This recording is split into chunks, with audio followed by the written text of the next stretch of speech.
What's up, YouTube? It's your boy Cars in the Cut again.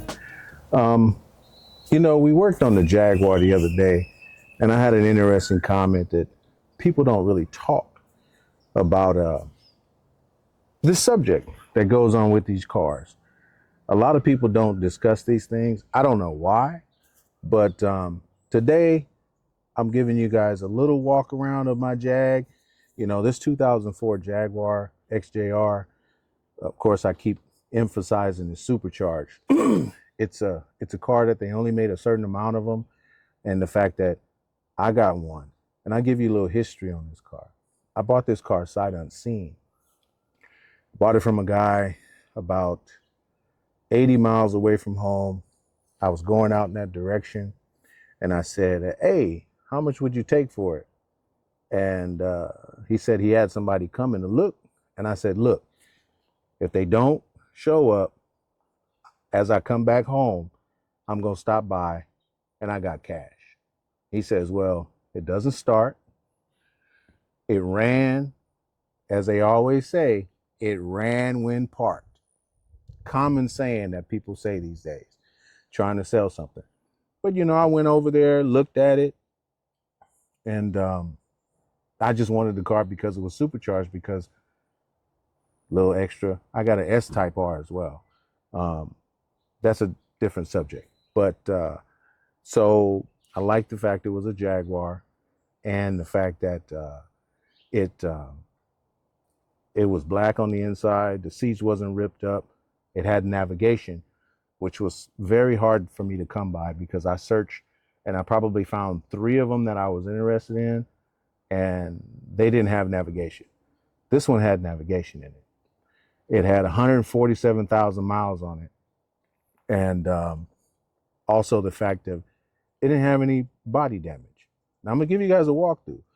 But the one thing about me is, any car that I have, once my backpack goes in it, it becomes a work car. And this car, by far, I got 210,000 miles on this car, but it wasn't always easy. I'm gonna show you guys in this clip about what I had to go through to get this car just to start.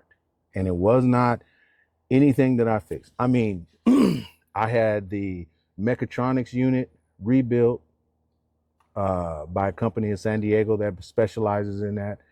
I think that was about $200. I had to take it off of the transmission, pack it, me packing it, shipping it to them, and for them to, rebuild that portion, and thinking that that would fix the communications problem for it to start. I put the key in.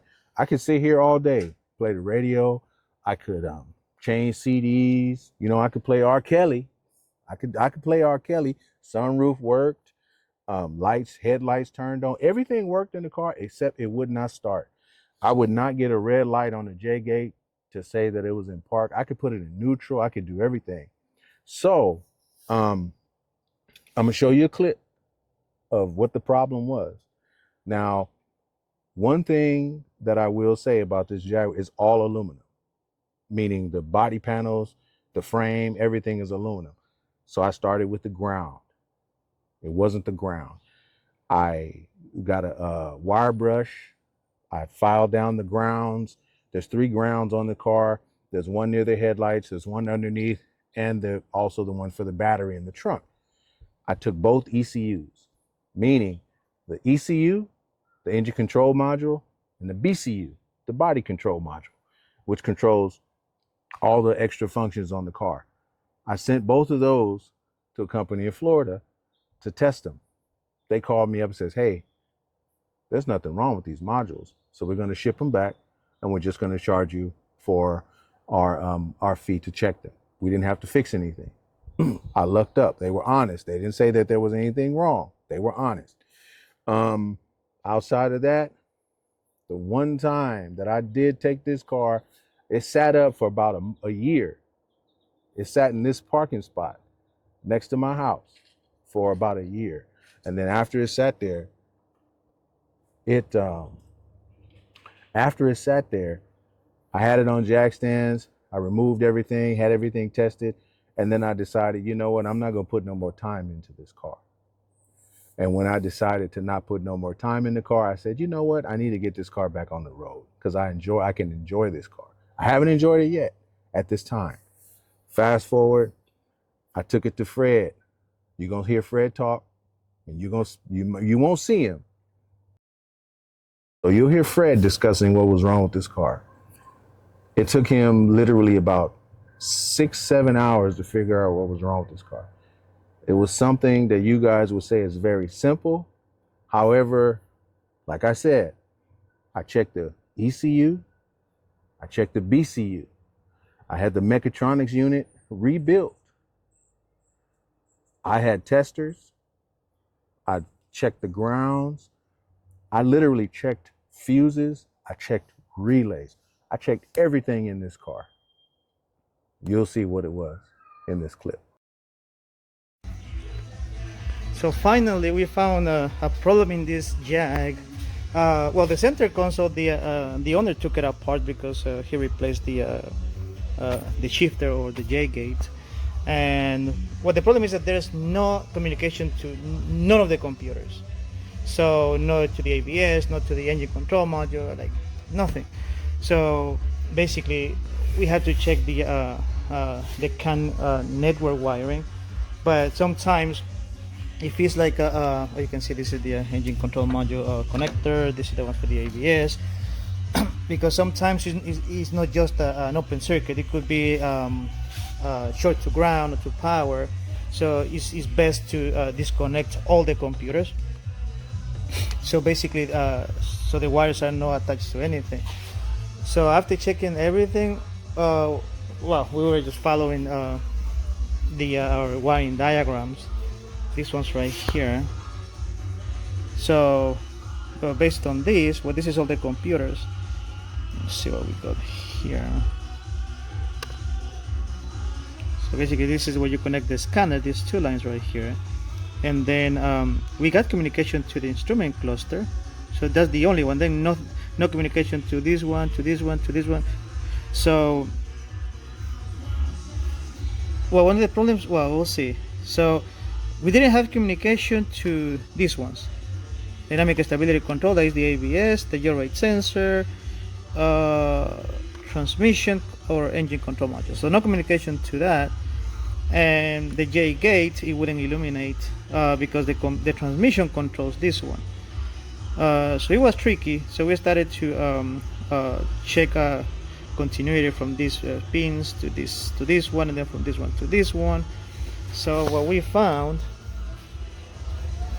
it just is a little wire.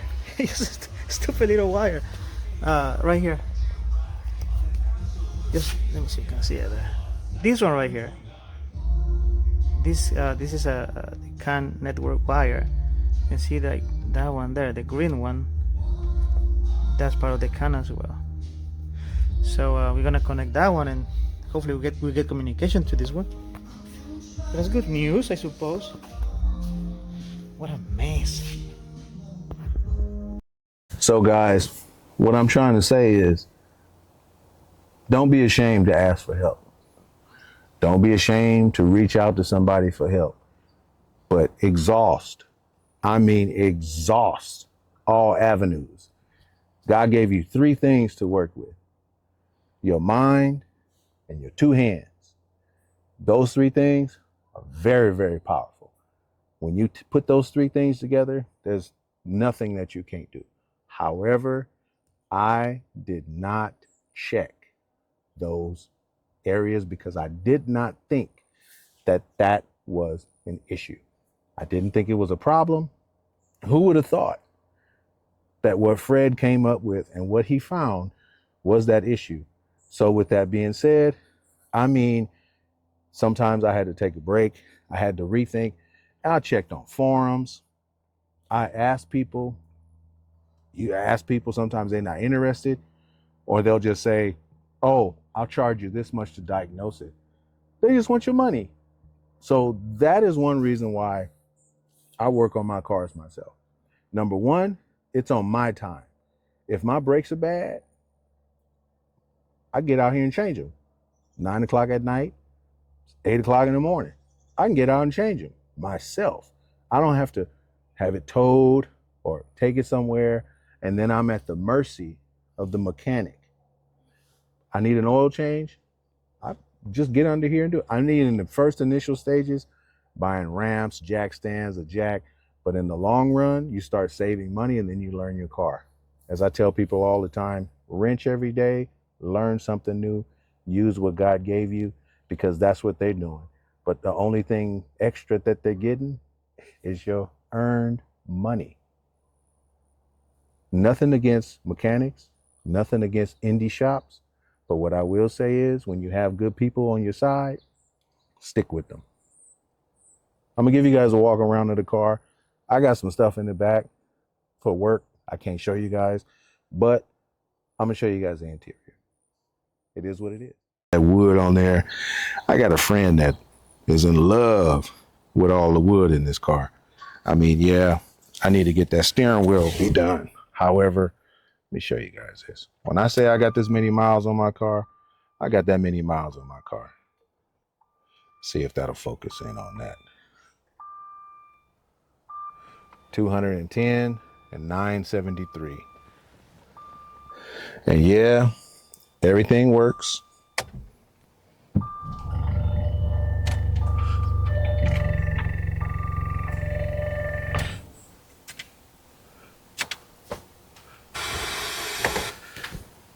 It does work.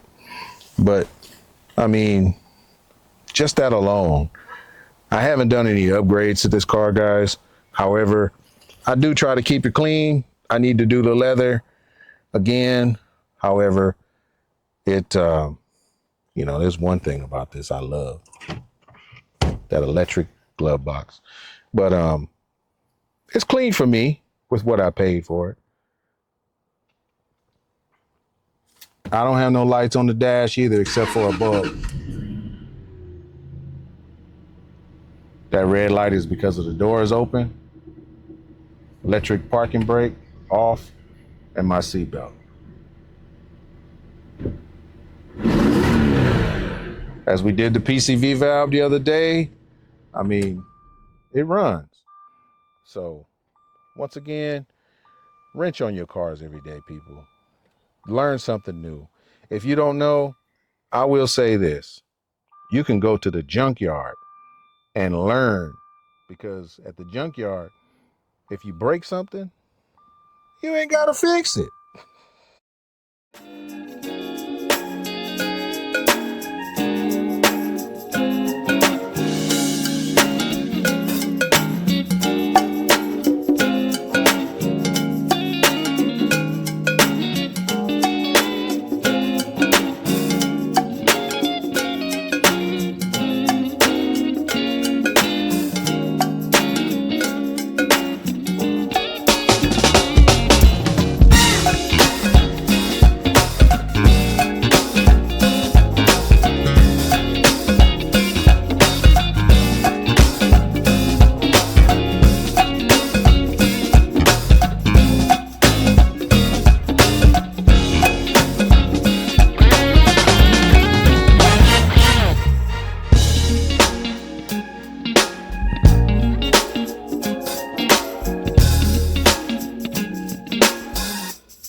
I mean, when I touch on my cars, every single one of them, I feel good. I mean, it's a big, big stress relief.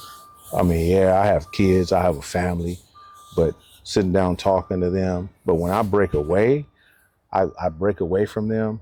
And then by the time I break away and I go do something to the family car, my cars, anything, I feel good about it. But I just wanted to share that clip in regards to what was going on with my vehicle. And let you guys know everything is not all candy canes and rainbows, because sometimes you have to ask for help, and don't be ashamed of it. Us as men, we don't want to ask nobody for help because we know we got it, we could do it. Sometimes you just have to have that extra added bonus of somebody going in there to dive a little bit deeper than the things that you have done. I hope this video helped you out in some type of way. Shout out to Mike.